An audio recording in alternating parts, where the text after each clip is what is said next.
Welcome back to our vlog. It's Happy Tuesday. It's another Vlogmas. And for today, i-continue natin ang Vlogmas natin kung anong mangyayari ngayong Tuesday sa amin ni Sweetie. And nandito na siya.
Guys, welcome back to our vlog. It's Happy Tuesday and today is December 23 at sa Pinas po ay December 24 na. Lahat ay very excited. Kaya naman dagdagan natin ang vlogmas pa rin natin for saving memories sa YouTube channel natin. And for today, nagpapak na si Sweetie ng mga gift niya sa friends and office mate niya at sa mga anak ng mga friends and office mate niya. Dahil bukas ay half day sila sa office dahil 24 na po dito sa Amerika.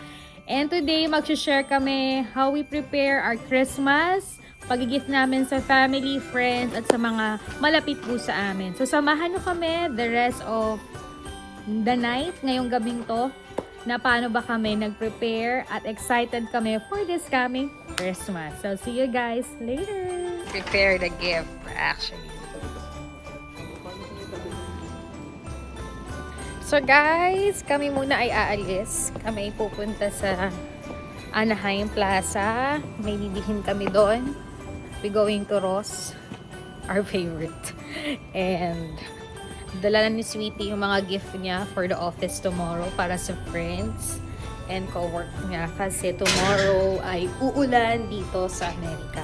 Alam niyo ba kaya ako nag-vlog ngayong araw na to? Kasi some of my good friends, nag-send sila ng i-topic daw sa vlogmas kung maihahabol, pero for sure isisingit ko siya mamaya, yung how to love yourself ba, parang ganon, and how to prepare Christmas kapag ikaw ay nasa ibang bansa or tinatawag nilang OFW. So pag samasamahin na natin sila in short vlog, kasi it's already 6 o'clock pero ang dilim na, parang feeling mo 8 o'clock na ng gabi kasi winter na nga dito. Doble-doble na yung suot ko. Sobrang lamig talaga guys.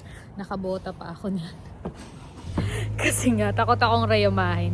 So guys, kahit na short vlog lang to dahil nagtrabaho pa rin kami kanina and yun nga, kami ay katatapos lang din magtrabaho. Very multitask yung ginawa namin. Pagkatapos ko magtrabaho, naglaba na ako para at least on Christmas holiday, relax din tayo. At na-check ko na sina Mami, sina Tambe. They prepared their Noche Buena na later. And nagsimbang gabi na sila kanina. So, tara na guys! Alis muna tayo!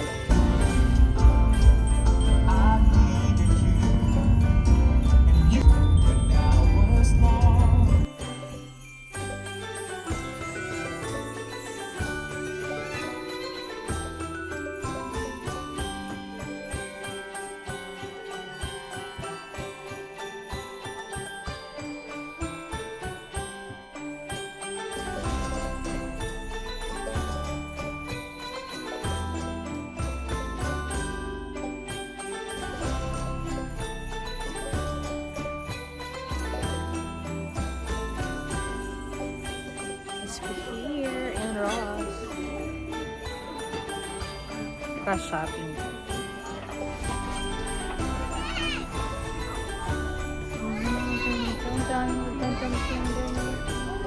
Grabe, it's so beautiful.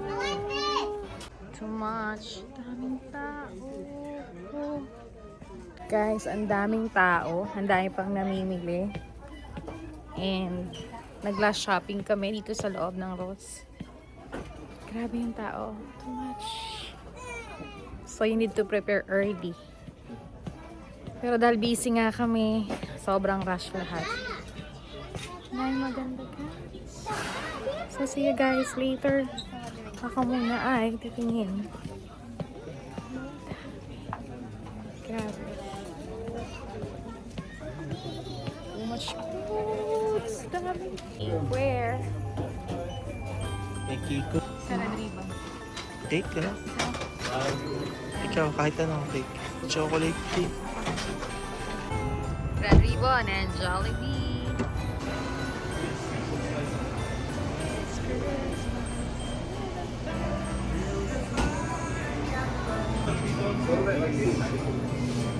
Rolls. Rolls. Bar na.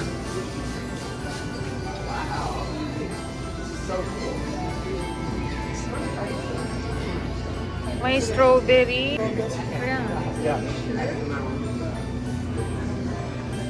Guys, bibili kami ni Sweetie ng cake namin for Christmas. Still here in Jollibee. Ang daming tao, ang daming kumakain. Si Sweetie ay nandun, nakapila pa rin siya.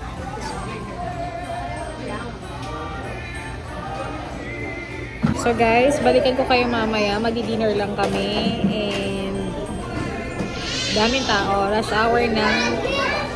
Pagbili ng mga gift, mga pagkain. Kasi nga, tomorrow pa lang 24 dito sa Amerika. And sa Pinas, ngayon ang Not Savena nyo. So, mag-share naman kayo. Comment down below kung ano mga handa ninyo guys. And see you guys later. Maybe now. Sure gonna be it. So, we have this one and the burger. Alam sa'yo, sweetie? Chicken and everything. With Sweetie. Bye!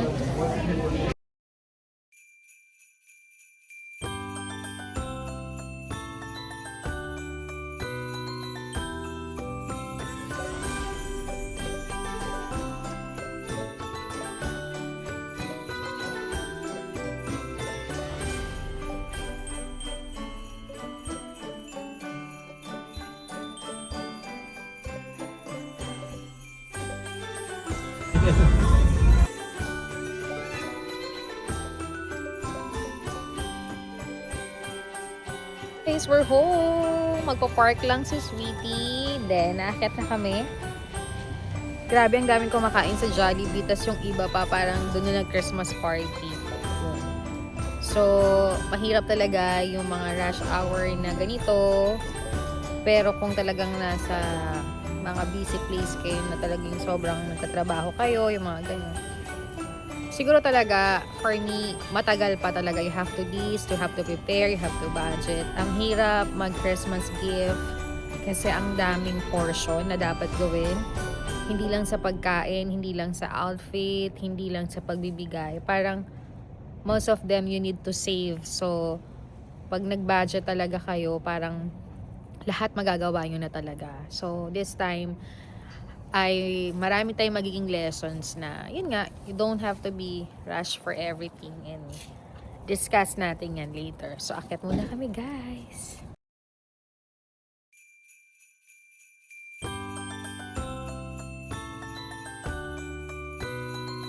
Gift. Right here, Christmas tree. Guys, before ending my vlog, napakabilis lang ng vlog natin ngayong vlogmas natin. Kasi nga, may nag-ask lang din naman sa akin kung paano ba ako preparations for Christmas and budgeting for Christmas. and self-love for Christmas. Sama-sama ko na. But I think it's another topic na lang yung self-love for Christmas kasi magandang topic yun na masave sa digital diary natin. Siguro one thing lang na ginagawa ko talaga since kahit nung ako ay wala pang asawa, talagang naman ako na kay mami na matagal pa lang. May mga list na ako in my diary kung sino yung mga bibilhan ko ng gift. And hindi rin naman kasi ako palabili ng gift na sobrang mamahalin as long as magagamit, matibay, or even though kahit may branded siya, sometimes shoes lang din yung mga BFF kong nabibigyan. Pero dahil nga ayoko na nagsiselos, ayoko na nagko-comment, ayoko na may nasasabi, halos ang ginagawa ko pantay-pantay lang. Kasi kung lahat naman sila talaga ay mahal mo, why not, diba? Pagdating lang siguro sa family, sa mom, sa dad ko, sa asawa ko, sa anak ko, eh talaga namang ini-effortan ko to. Parang 1 year pa lang, iniisip ko na yung the best gift na pwede kong mabigay sa kanila, kung anong kailangan nila, yun ang ibinibigay ko. This year kasi, a very special gift siguro na nabigay ko sa sarili ko is yung tumulong ako sa magulang ko. Hindi naman all out, pero natutuwa ako kasi at least nakatulong ako in the time of nabagyo nga talaga kami. So, dun ko na-realize talaga na hindi lang palaging anything yung mabibigay mo. I think this 200 na binigay ko sa kanila ay tinanggap naman nila.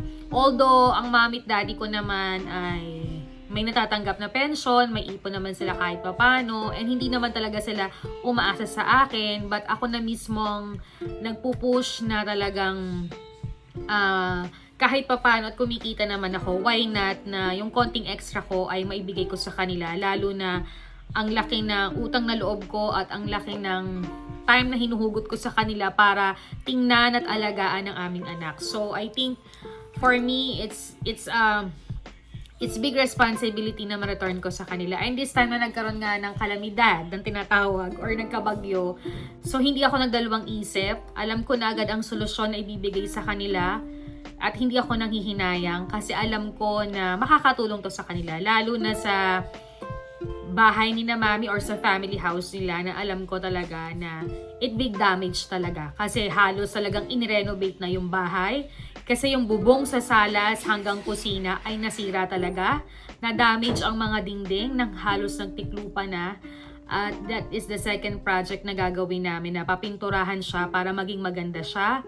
And yung sahig din halos medyo hindi na maganda kaya talagang kailangan din siyang baguhin at ayusin. So para talagang nagsimula kami na ayusin at i-organize yung bahay. So I think it's the best Christmas na nabigay ko sa kanila, and they never ask naman anything. Alam mo, ang mami at daddy ko naman ay they never ask material things. Kumbaga, bonus mo na lang yun na nabibigyan mo sila ng allowance, pera, tulong, regalo, na nakakapagpasaya din sa kanila. But anything, hindi sila yung tao or magulang na iaasa sa'yo. Kasi they never know na talagang sila pa yung mas nakatulong talaga sa akin. Talagang sila yung mas maraming nagawa. Kaya parang itong ginagawa ko sa kanila ay halos konti pa lang, katiting pa lang sa kabutihan at pagmamahal na binigay nila sa akin. Siguro I think yung iba sinasabi na ang parents natin is not responsibility. For me, it depende yon kung paano ka pinalaki, paano minulat sa'yo yung words of pamilya. Ito lang naman is only for my base experience.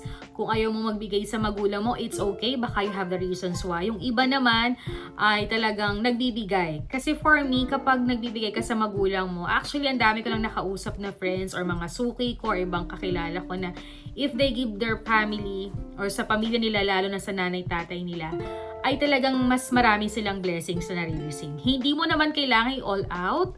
Although kahit simple lang yung mga trabaho mo or business mong pinagkakakitaan, yung simpleng magbigay ka lang ng share of love sometimes, ay talagang iba rin yung blessing at kapalit na inibibigay sa'yo. I think I have one vlogger or TikToker na na-idolize ko silang tatlong magkakapatid na talagang dumaan sila ng hirap. I think hahanapin ko sila, insert ko dito. Nakita ko ngayon na talagang very successful sila. Ipinangako nila sa nanay nilang namatay, natutulungan nila yung tatay nila all out.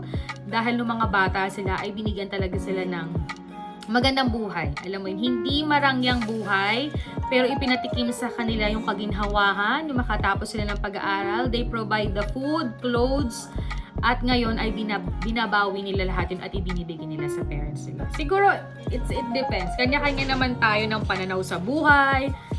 Kanya-kanya rin tayo ng klase ng trabaho, negosyo, or mga perang pumapasok sa atin kung paano tayo tutulong sa ating pamilya.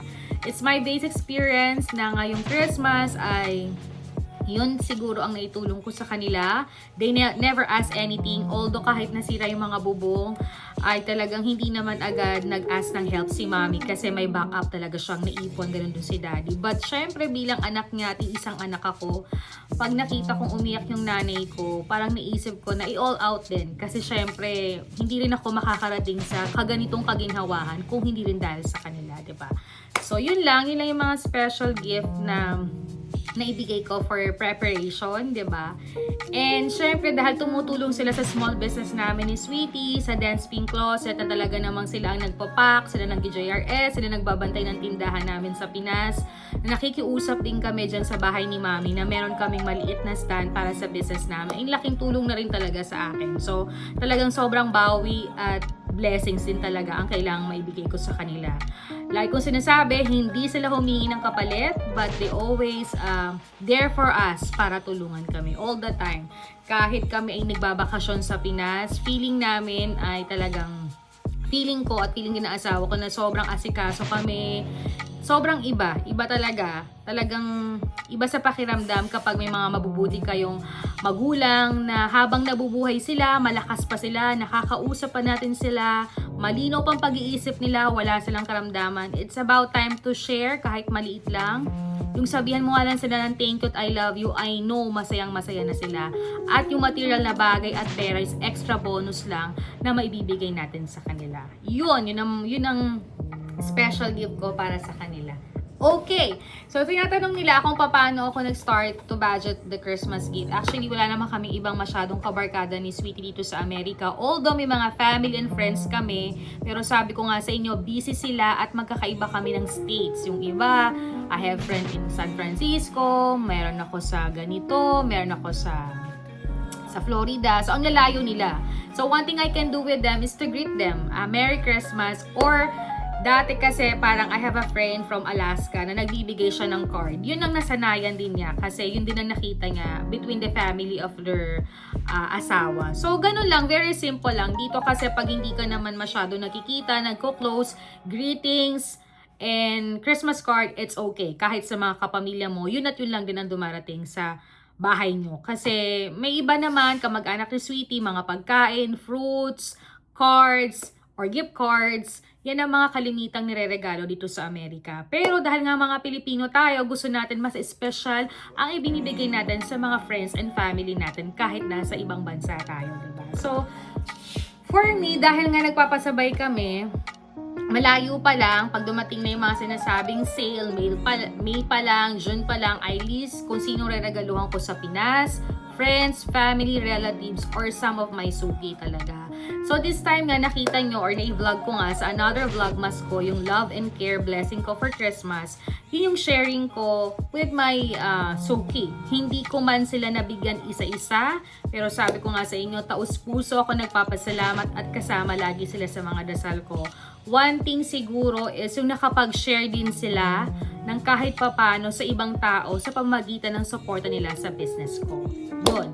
So next naman is sa aking mga friends, piling-pili lang yung mga friends ko. Some of my good friends and BFF ay nasa ibang bansa din. Like I have friends in Canada, in Qatar, in Middle East, Dubai, at saka Bangkok, Paris. Ayan, yung mga friends ko talaga na sobrang close ko talaga, na matagal ko ng mga kaibigan at nakasama. So, yung mga yan ay talagang may mga set of gifts din ako, pero sineset namin kung kailan ibibigay kasi nga gusto namin kapag nagkita-kita kami. May mga wish, nililist ko na lang para matandaan ko at hindi ko makalimutan. Some of my good friends sa Pilipinas, like si April, si Kate, yung mga BFF kong nandyan. Yan, may mga particular gifts ako na very simple na binigay ko sa kanila na alam kong basic needs sila na pwede lang gamitin after work, or daily life nila. Ganun na lang yung mga binibigay ko kasi as kilala ko sila, like si Kate, mahilig siya sa mga rubber shoes, ginagamit niya sa work nga, or simpleng bag, hindi naman siya masyado nagme-makeup. Like si April, very simple lang yung mabigyan mo siya ng pabango or wallet, yun yung mga hilig niya. So tinatandaan ko na lang kung ano yung mga gusto nila para madali ko silang bilhan at alam ko na gagamitin talaga nila. So siguro yun lang mabibigay kong advice, huwag tayo ring bili ng bili na mga gift kung hindi naman natin ganun din kakilala yung friends natin. Lalo na kung matagal or bago natin. Obserbahan din natin, tanungin din natin sometimes kapag kayo nagde-date, nag-uusap, para at least you have idea pagdating ng Pasko or New Year kung ano yung mga ibibigay mo. Especially pag birthday, alam mo na rin kung ano i-gift mo. So for me, dahil matagal ko na silang kilala, they very simple person lang, kaya simple lang din yung mga regalo ko. As long as, sabi ko nga sa inyo, galing sa puso nyo, may pagmamahal, at taos puso nyo itong ibibigay. Hindi dahil Pasko lang or dahil gusto nyo magpa-effort or something. Dapat ay galing sa puso na may pagmamahal at pag-e-effort. Maging mahal man to o hindi, diba? So, ang sarap nung tanggapin ng ating mga mahal sa buhay or mga kaibigan natin. Next naman siguro is pasok tayo sa budget. Syempre, kahit na alam mo nasa ibang bansa tayo, may negosyo tayo, may trabaho tayo, okay, makita natin, nakakapag-save tayo. Pero, you have to do your budget pa rin talaga. For us, we tell May pa lang or pagpasok pa lang ng January, nandiyan na yung pagbabudget kung ano mangyayari sa taon. Sabi nga, hindi mo naman hawak ang kapalaran, maraming mangyayari, but even though maganda, handa ka pa din. Kasi sabi nga, yung mga langgam nga, malayo pa ang bagyo at ulan, nagpe-prepare na sila para safe sila. So for me, ganun din, kahit hindi agad matupad, para at least nakadiary, nakasulat. So parang may backup ka, may babalikan ka, may idea ka kung anong dapat gawin mo in 1 year. Pero sabi nga, yung iba hindi naman anong ginagawa kasi hindi mo nga alam ang mangyayari. But for us, I manifest everything, pinagdadasal ko yan, pinopokus ko yan para alam ko rin at may guidance ako sa gagawin ko. So yun nga, you have to be budget. Kung uuwi kayo ng Pinas, January pa lang, you have to be disciplined. Kung makakapag-save na kayo ng baon ninyo or pang bili nyo ng ticket, lalo na kung malalayo kong lugar or mahal yung bibilihin nyo. Second naman, yung pagbibigay nyo ng mga aguinaldo sa Pasko, ako talaga, I list everything. Kung sino yung inaanak ko, sino yung mga bibigyan ko, sino rin mga kamag-anak gusto kong i-share of love, at magkano ang pwede kong i-budget sa food din na mami kasi gusto ko ako mabibigay sa kanila. Definitely lahat nakalagay yun. Magkano ibobonus ko sa mga team na nagtatrabaho sa amin sa Dance Pink Closet. Hindi malaki yung business ko pero binibigyan ko sila ng blessing at appreciate sa ginagawa nila. Syempre kagaya ni Ate Hazel, nagtatrabaho siya sa amin. So, kahit naman walang mga permahang contract but they need a 13-month na matanggap niya kung magkano ang tinatrabaho niya at konting bonus para makapagpasaya sa family niya. Tapos, alam mo yung mga bibigyan namin mga pinsan na talaga nakasanayan na kahit papano nakaka-receive ng simple or konting aguinaldo. Siyempre sa side ni Dingo, sa side ko din, definitely, May pa lang, alam na namin yung papasok na pera, magkano iba-budget, magkano ilalagay sa ampaw. Hindi man sobra-sobra, pero masarap pa rin sa feeling yung magbigay ka kahit papano at makapag-share ka ng blessing sa Pasko. Dahil lahat naman nakakatanggap ng mga regalo, it depende din yun sa ugali or personality kung ma-appreciate nila yung mga munting bagay na binibigay natin. But for me, kahit chocolate lang at candy na mabigyan mo ako on Christmas Day, I think ramdam-ramdam ko na ang effort at pagmamahal mo. Wala yan sa laki ng pera, sa ganda ng regalo, or anuman. Basta galing sa puso at may effort, for sure, mararamdaman mo na importante ka dun sa tao at mahal ka ng tao. Diba? And, kung walang-wala naman talaga tayo at talagang kailangan binudget natin yung isang taon sa madami nating pinagdaanan, gastos sa pamilya, or sa pamumuhay natin, you have to be understand.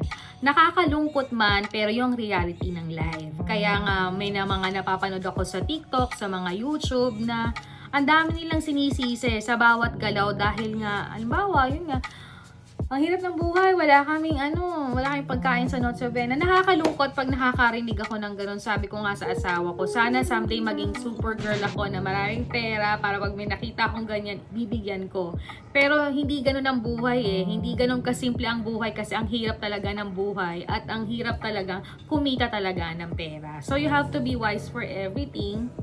one thing I can advise din siguro ay, for me, malayo pa lang talaga, iniisip ko na kung ito ba ay kailangan kong bigyan ng regalo. Sometimes kasi isipin rin natin yung mga taong totoo sa atin, nagmamahal sa atin, yung nagmamalasakit sa atin, para sa ganun sila naman na mabigyan natin ng blessing, di ba? Para tumanaw din tayo ng simpleng utang na loob na binigay nila sa atin. Siguro for me, ganun lang ginagawa ko. Kasi pwede ka namang mag-greet ng Merry Christmas and Happy New Year. I think it's enough. And kung wala ka talaga, it's okay. Hindi mo kailangan i-pressure yung sarili mo para makapagbigay ka, para masabi mong bongga ka. Hindi. Although kahit nga yung mga iba na malaki ang kita, mayayaman sila, sometimes they have boundaries and limitations sa pagbibigay. As long as sila ay maidaos silang simple at maayos ang Pasko nila at nakapag-share sila sa family nila, okay na. Hindi lahat kailangan bigyan dahil kaibigan mo, nakachika mo, nakasama mo. Hindi naman. I think hindi lahat. This time, you need to have a discipline and boundaries for everything. Unahin nyo ang pamilya mo, ang sarili ninyo, kasi the end of the day, kung talagang wala kayong lalapitan, kawawa kayo. So, kailangan mong isipin pa rin yung sarili nyo. This time, yun ang iniisip namin mag-asawa. Although we love our family, we love some of friends, but sometimes you need to focus on your own kasi napapagod ka rin magtrabaho. Hindi ganun kadaling magtrabaho, hindi ganun kadaling mag-ipon. You have your own life din. Lalo na kung nasa ibang bansa ka na wala kang lalapitan or tatakbuhan, hindi ka basta-basta parang iiyak na lang. So, I think everything kailangan mong ding i-discipline lahat, diba? Kasi ang Pasko naman ay maidadaos ng simpleng anong pagkain, anong damit, anong maibibigay. I think it's enough. Hindi na siguro uso ngayon sobrang bonggahan. Although you have a lot of budget na matagal mong prepare. But for me, hindi ko na rin siguro kailangan maglabas pa ng todo-todo at the end, nga ka na, kawawa ka naman, diba? Wala lang natin sa pinaghirapan mo sa isang taon, diba? So, you must have to discipline talaga. Yun lang masishare ko. Ganun ako mag-budget, matagal pa lang, kagaya ako ng mami ko, pinaplano, pinag-iisipan, at sino lang din talaga. Part of the family, some of the relatives, some of the goods na nakagawa talaga ng maganda. Kasi ngayong taon na to, ang binigyan talaga namin ng blessing, yung mga taong tumulong sa amin that time na kami ay binagyo, na halos ang sakit sa puso na nakikita ko yung mami at daddy ko na parang umiiyak kasi bukas na bukas yung mga bubong namin, tumutulong, hindi nila alam kung makakatulog sila all the way. For almost inabot din kami ng 1 buwan na matapos ito, na hanggang ngayon ay hindi pa kami tapos, pinag-iipunan pa, pinagpaplanuhan pa for another step kasi kailangan pinturahan ng buong bahay kasi talagang siya ay na-damage ng ulan at hindi siya magandang tingnan. So kailangan pa uling mag-ipon at maayos at para maging presentable pa rin yung family house namin, diba? So this time ay talagang mahirap, pero sabi nga walang problemang hindi nabibigyan ng solusyon, step by step. Ipagdasal mo lang din talaga ito. At natutuwa ako at napakabait ng Diyos dahil hindi kami pinabayaan sa mga bagay na yan. Kaya kailangan sometimes unahin nyo pa rin yung sarili ninyo. Kasi kung wala kayong lalapitan, kawawa talaga kayo. So, hindi masama ang sometimes na magbigay tayo ng maliit ngayong Pasko. Kung talaga hindi natin kaya magpakabongga, okay lang yun. As long as nagpadama ka ng pagmamahal at konting effort dun sa tao, for sure, ma-appreciate ka na yun talaga. Yun. So, ganun lang talaga ako mag-prepare this year. A very disciplined. Pili lang din talaga. Lalo naman ang layo ko naman sa Pilipinas. As long as nakatawag ako, nakatext ako, nakagreet ako ng Merry Christmas and Happy New Year, for sure, magiging masaya na rin yung mga taong malapit sa akin, di ba? Hindi naman palagi porket may occasion ay kailangan may pera o regalo tayong ibibigay sa kanila. I think it's a one of culture talaga din ng Pilipino na kailangan may present na gano'n, na kahit iutang okay lang. But this time, sa dami nating pinagdaanan, sa gulo ng mundo, unahin natin ang ating sarili, ang ating pamilya, at ang secure at safe na ating pamilya, di ba? Kasi at soon, hindi natin alam kung saan tayo lalapit, di ba? Yun lang yun. So, you have to list, you have to budget. Kung may mga sale na maganda, matibay, at pakikinabangan ng reregaluhan natin, go ahead. Walang masamang bumili sa sale. Dahil ganun din ako at ang mga ilang pasabay paninda ko ay ganun at gustong-gusto ng mga customer ko. So, next is, kung sino lang ang bibigyan mo ng pera at the Christmas and New Year, yun lang, yung alam mong nakatulong sa'yo, may nagawa sa'yo, naging totoo sa'yo, naging mabuti sa'yo, go ahead. Maging kapamilya mo, kaibigan mo, walang masamang bigyan mo ng konting aginaldo. As long as nasa puso mo na, diba? Huwag tayong magbigay na napipilitan tayo kasi hindi yun maganda, hindi yun blessing. Kailangan pag nag-share tayo ng blessing ngayong Pasko, ay masaya tayo, may pagmamahal, at para maramdaman niya na talagang totoo tayong nagmamahal sa kanya, diba? And, yun lang. You have a simple dinner, you have simple okay na yun. Ngayon kasi kami, syempre nasa ibang bansa kami, nasa Amerika kami. Wala kaming ibang kasama ngayong Pasko, kahit may mga pamilya kami dito, may kanya-kanyang trabaho, sobrang busy, may kanya-kanyang party, kanya-kanya sa ibang bansa. Even though yung may mga nagko-close na sanay na, okay, but kami talaga ni Bingo for almost 5 years na. I think this is my third or second time na magpapasko dito kasi every 2 years sa Pilipinas talaga kami nagpapasko. But this time, I think third time ko yata magpapasko dito. Third time yata. Third time. Ay talagang dadausin namin ng simple lang. Kanina nga nung nag-rush, may binili kami sa Ross, rush celebrations or shopping namin. Doon din talaga namin naisip na talaga iba ang buhay talaga sa ibang bansa. Although sabi nga makontento tayo sa meron tayo, maging masaya pa rin tayong salubungin ng Pasko na walang reklamo kasi talagang ito yung binigay sa ating kapalaran na sa ibang bansa tayong mabubuhay, di ba? So for me, hindi naman ako masyadong naiinggit na sa mga na Pilipinas kasi since college, yung trabaho ko sa ibang bansa, talagang now and then, sa ibang bansa ako nagpapasko.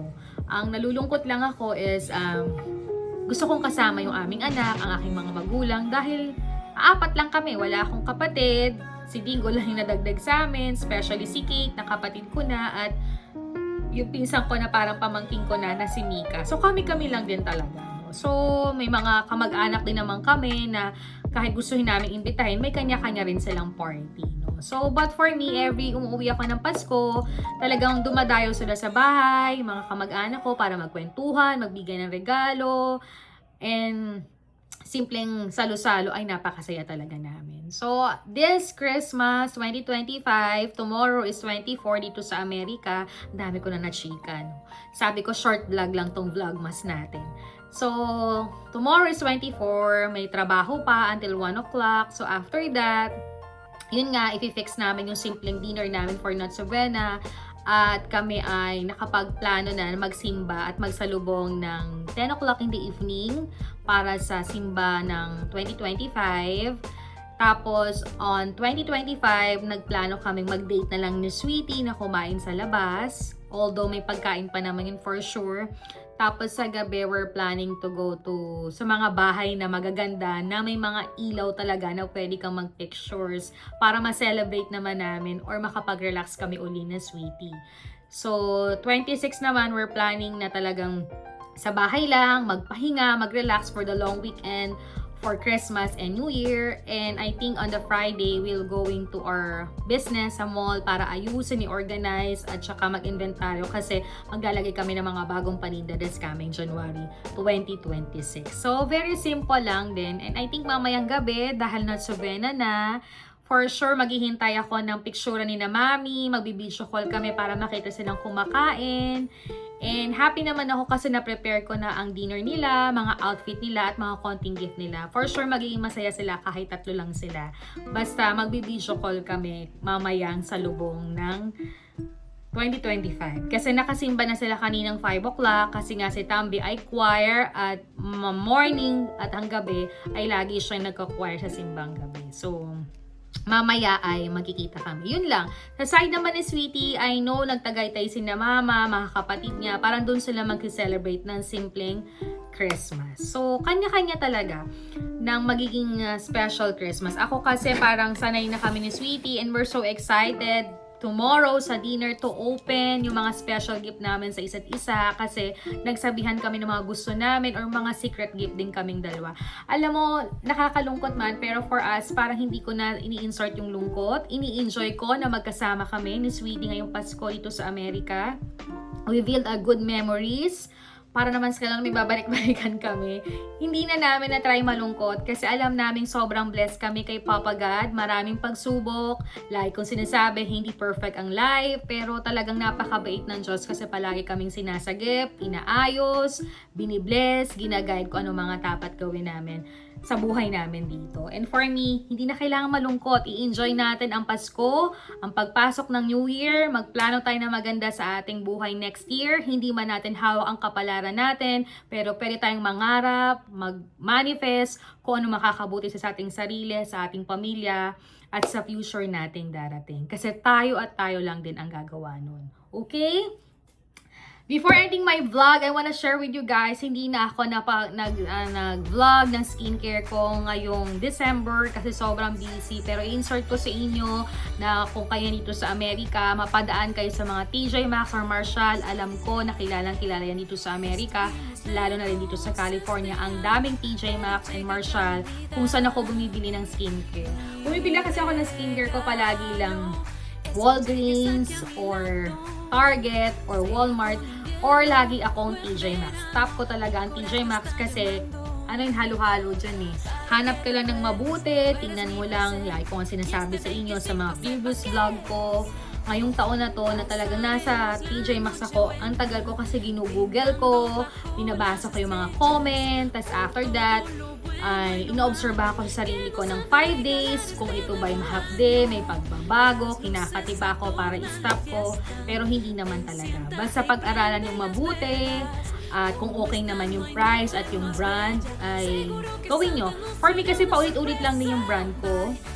At yun lang din, iniiba ko lang yung ingredient, iniiba ko lang kung anong ikadadagdag ko sa araw-araw, lalo na ngayon, winter, malamig, even though walang snow dito, pero sobrang lamig, kasi nga yung may snow dito sa amin is almost 2 hours, so malapit din talaga kami, hindi lang kami nababaksakan ng snow, pero sobrang lamig po talaga.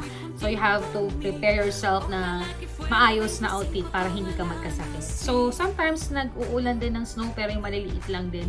But hindi pa ngayon, mga January to February pa yan. So pakita ko lang sa inyo kasi baka mapadaan kayo sa TJ Maxx or pwede rin to sa Pilipinas, I know. Kasi binasa ko na some of my skincare na brand galing Italy and Korea ay talaga namang pwedeng gamitin sa Pilipinas. Kasi may iba akong dinala sa Pinas last December na kaya sa winter natin. Hindi man malamig sa Pinas pero okay siya. Pero nung umuwi ako ng May, may dinala ako dong Italian brand na medyo summer talaga sa Pinas at sobrang init. I think hindi siya bagay kasi nangitim ako. So ibig sabihin, matapang yung skincare, hindi babagay sa weather natin.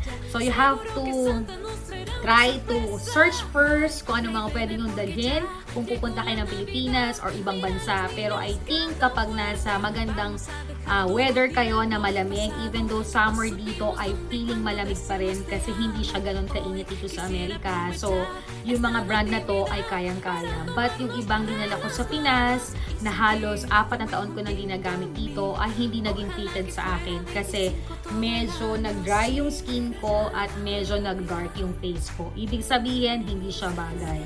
Tapos nung uwi ako ng December, trinay ko pa rin silang dalhin at bumagay siya. Walang pagbabago, hindi ako nangitim. Ibig sabihin, hindi siya bagay ng hindi malamig. So, it means dadalhin nyo siya sa place na malamig. Yun.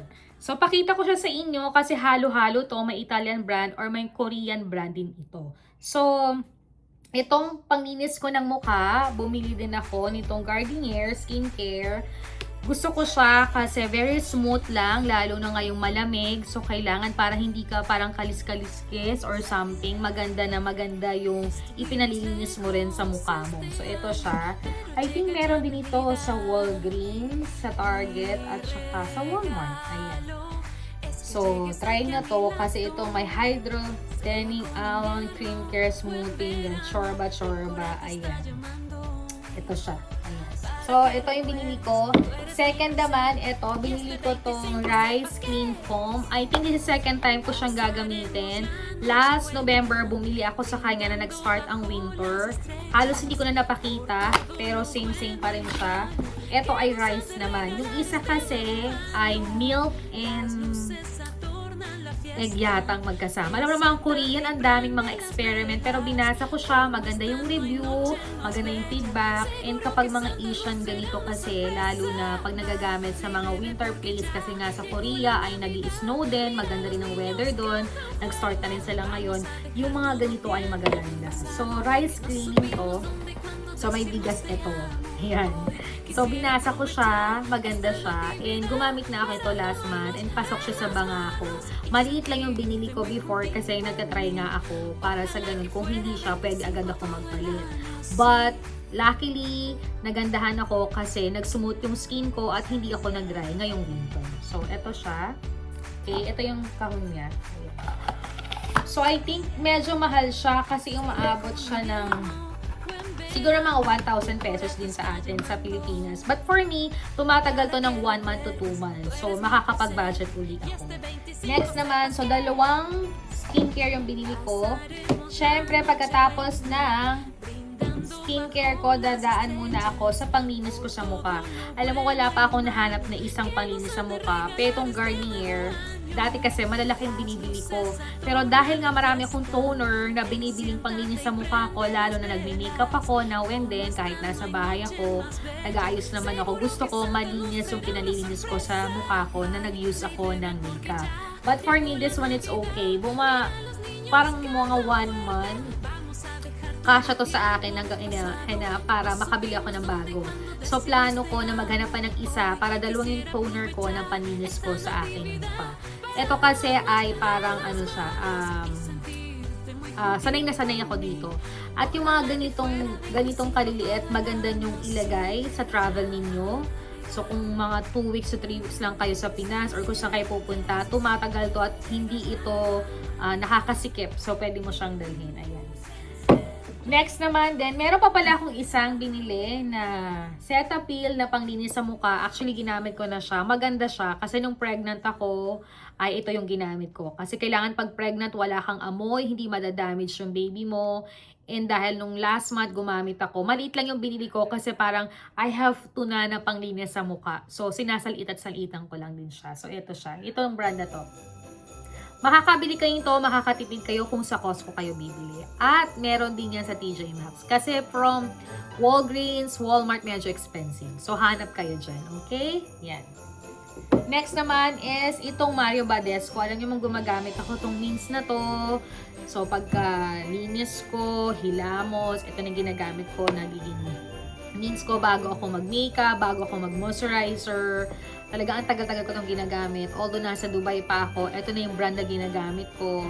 At hanggang ngayon nasa Amerika ako, ito pa rin yung ginagamit ko. So, ito pa rin, ganitong flavor. Pero marami din yung scent flavor tuloy, no? Mga scent, marami pa rin. Pero ito kasi is nababagay sa akin, lalo na may sinusitis ako. So, safe na safe ako sa amoy na to. Next naman is, pagkatapos ko mag-mints, alam mo kasi, iba't iba kung paano tayo mag-skincare. So, ito ay para sa experience ko lang. Pwede kayong manood sa mga YouTube, sa mga review, kung paano talaga nagpuput ng skincare. Ako ito kasi, ito lang yung mga basic na ginagawa ko. Una muna, linis ako, kasi nag-makeup ako. After that, ito na mga skincare wash. Pagkatapos, tuyo ng tissue or may towel kayo na soft lang para hindi madadamage yung mukha ninyo, diba? Lalo na ako, di na makagandahan ng mga mukha natin. So, kailangan talagang pag-ingatan natin. Love yourself nga ang sinasabi. So, next ito, spray. After that, gagamit na ako nitong aking serum. Alam mong serum ko, lagi kong binibili 2. Pero ngayon kasi, parang isa yung ginagamit ko. Inuubos ko siya at bumibili agad ako. Kasi last month, November, nakadalawa ako ng vitamin C or vitamin A. Kasi nga winter, hahanap talaga tayo ng talagang medyo makakasmooth at hindi makakagaspang ng ating mukha. Kasi pag tayo nagsisirup, I don't know, only my experience at saka sa mga napapanood ko at nababasa kong mga review, maganda rin yung fitted ng weather sa ating kung saan tayo nakatira, diba? So, for me, itong serum na to ay Morning Glow Facial Oil. So, may konting oil to. So, ito ay konti-konti lang yung gamit ko kasi nga, pag may oil siya, iba yung dating sa mukha. Pero dahil nga ngayon ay winter at malamig ito sa Amerika, nakaka-help itong mga to bago ako mag-put ng moisturizer or mag-makeup ako ng simple. So, ito siya. Meron ito sa Marshall or TJ Maxx. Ayan. Next naman is, eto na tayo. Eto talaga mga matagal ko nang ginagamit. Nung simula ako dumating sa Amerika, almost 5 years ko nang ginagamit. Iba't iba lang siya ng ingredient. Pinagpapalit-palit ko lang every month at every weather na meron ako dito. So ito kasing Delpha Tea, matagal na to. It's Italian brand. Kinuha ko ngayon ay collagen na may vitamin C and L-cysteine and anti-aging siya. This is for night cream. So, ito ay panggabi lang. So, gabi ko lang ito ginagamit dahil nga tayo age of 45, mas magandang pag-ingatan natin yung skin natin. Hindi na rin ako nagpapalit-palit ng brand kasi comfortable ako dito. Very safe ako, hindi ako nasasaktan, hindi ako nangingitim. Although okay naman yung skin ko, hindi na ako nangangarap ng sobrang puti or bonggang-bongga as long as I'll take care my skin para naman maganda tayo pa nagpipicture kasi I loves picture talaga. So this one is para sa pagtanda. Hindi ako natakot tumanda or maiba yung mukha ko kasi darating dyan. Pero syempre habang tayo nagtatrabaho, kailangan pa rin natin protektahan natin sarili, ang ating skin. As long as may konti tayong budget, why not namang alagaan natin ang ating sarili? Wala namang masama dun, diba? So for me, itong Delpha Tea, Melano, Italia to, napakaganda to at kinuha ko nga yung vitamin C.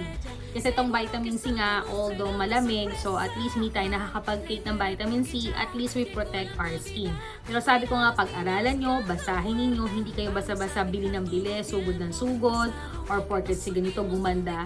Hindi ka skinny Juan, hindi ka skinny Pedro, magkakaiba tayo. So you have to observe first. But for me, for almost 5 years, maganda siya sa akin. Ito. Meron ito din, nakita ko to sa saan ko ba to nakita? Target, parang sometimes may ganito, pero itry na din siya. Ayan. So, night cream siya. Next naman is vitamin C rin and vitamin E. Ito naman ay facial moisturizer. Para mag-bloom yung mukha ko bago ako mag-makeup. Hindi ako ganun kagaling mag-makeup, magkilay, pero gusto ko nga presentable ako. So, this one ay ginagamit ko ngayon dahil lalo na ay winter. Paulit-ulit ako dahil malamig dito.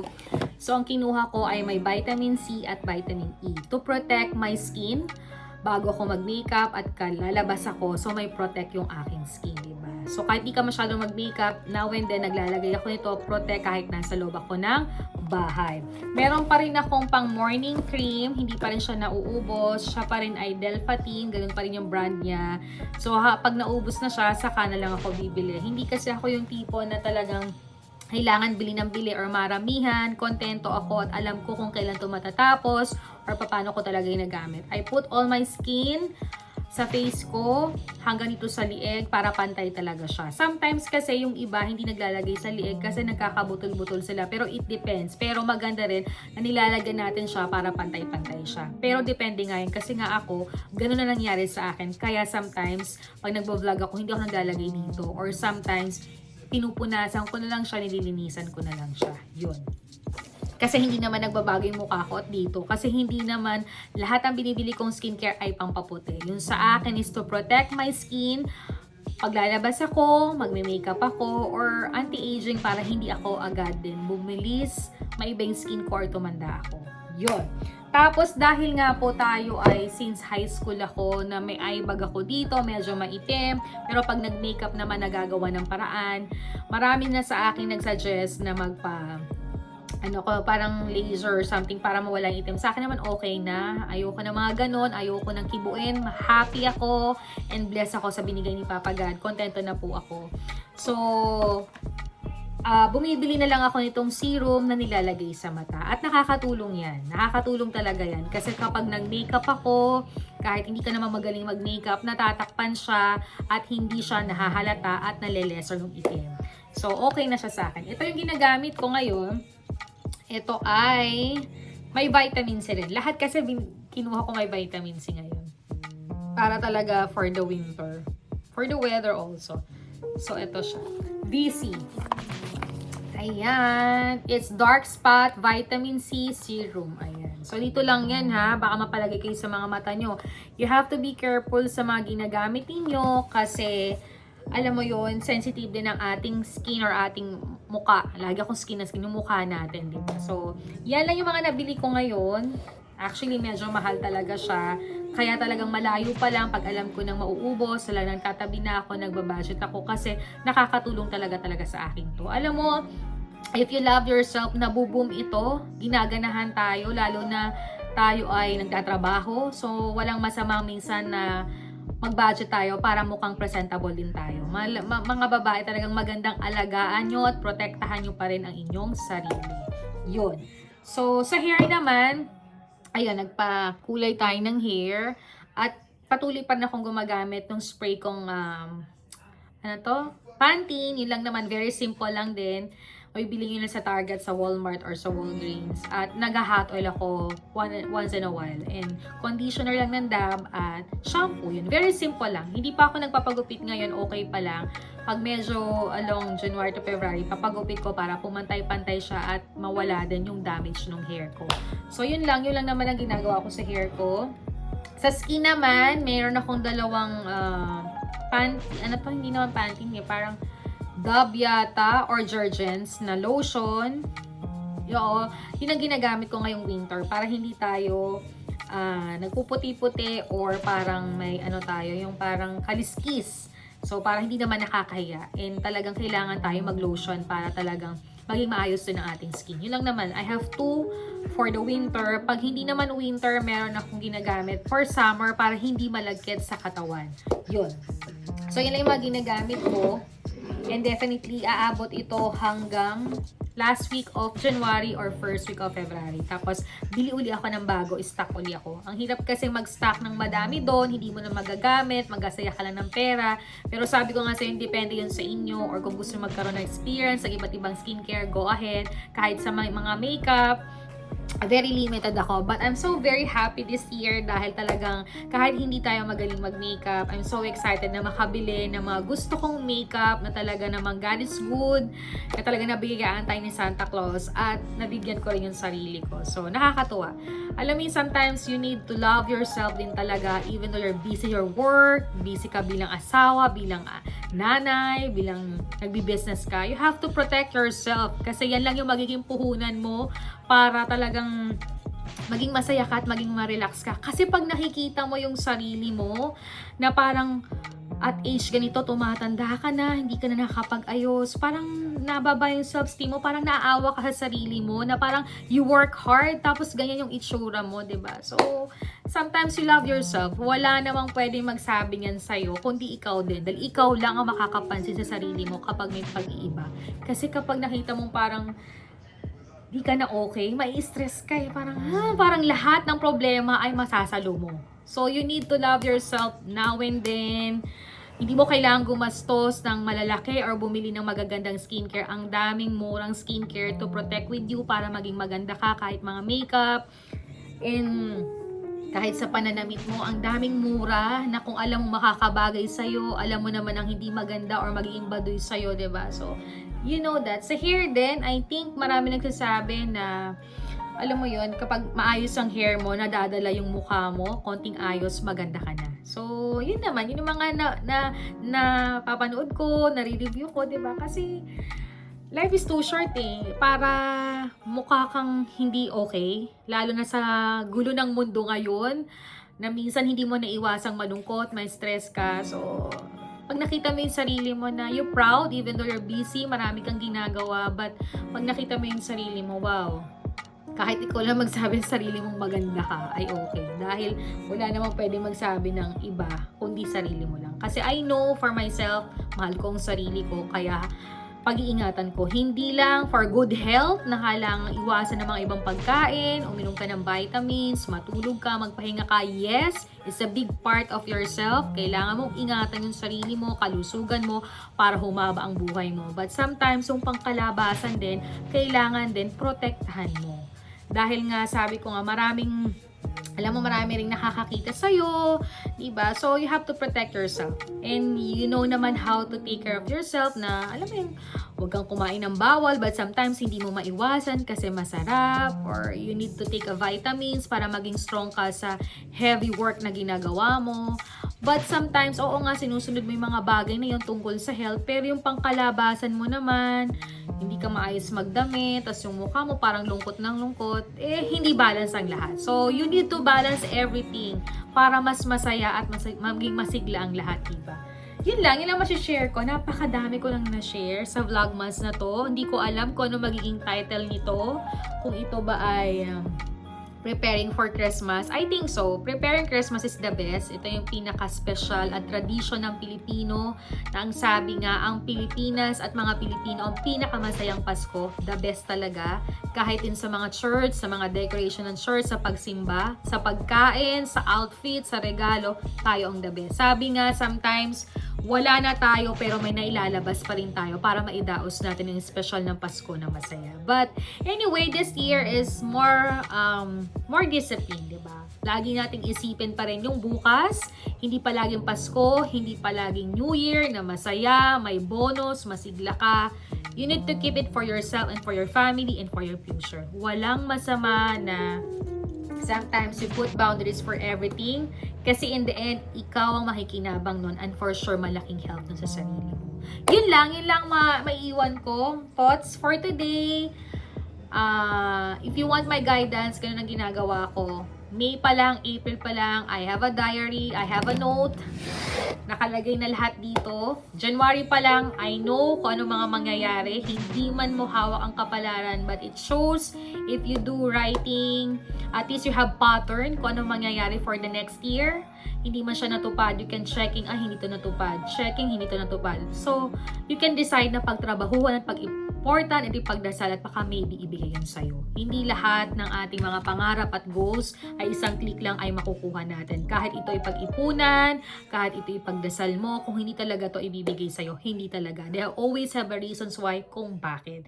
So, it shows kung anong meron tayo, makontento tayo, pahalagahan natin, mahalin natin dahil that is a blessing. Yun lang po, and I hope you enjoy your Christmas. I think magbablog kami bukas for our Noche Buena and salubong ng aming Pasko dito sa Amerika. This is my third time ko magpapasko dito, and I'm so excited for the next year. Syempre makasama ang aming anak, aming pamilya, sa aming sweetie, ilang friends, at ilang mga suki ko. Talagang sobrang very supportive sa business ko. Kaya guys, thank you for watching my vlog. Sobrang haba na nito at gusto ko na rin mag-freshen up, makapagpahinga dahil tomorrow is another day. It's Christmas. Sisilang na si Papa God namin sa Pilipinas, and everybody is so excited na magsimba, magpasalamat, mag-wish, and salo-salo sa munting Noche Buena, diba? Yan ang mga nakakamiss. But anyway, kung nasan man tayo, enjoy your Christmas, be thankful, be happy, dahil alam ng Diyos na talagang, alam mo yon, nabibless pa rin tayo sa mga bawat pinagdadaanan natin. So guys, thank you for watching my vlog. I hope you enjoy another vlogmas na halo-halo or sinasabi nating preparing for Christmas. So, we prepare for our dinner for tomorrow and preparing for go to church. Ganon din ang mga pamilya namin sa Pinas. We're so excited to see all the pictures, mga video nila, kasiyahan nila ngayong Pasko. And tomorrow, we will share our simple Noche Buena or pagsalubong namin ng Pasko. So guys, thank you for watching my vlog. Don't forget to like, to share, to comment, and subscribe our channel. See you again in my next vlogmas for tomorrow. I think tomorrow is the last vlogmas kasi Pasko na po. But before ending 2025, marami pa rin akong i-share sa vlog ko na pwede ko pa rin masave sa YouTube channel ko or sa digital diary ko. Merry Christmas all! God bless you at ingat po tayo palagi. Merry Christmas!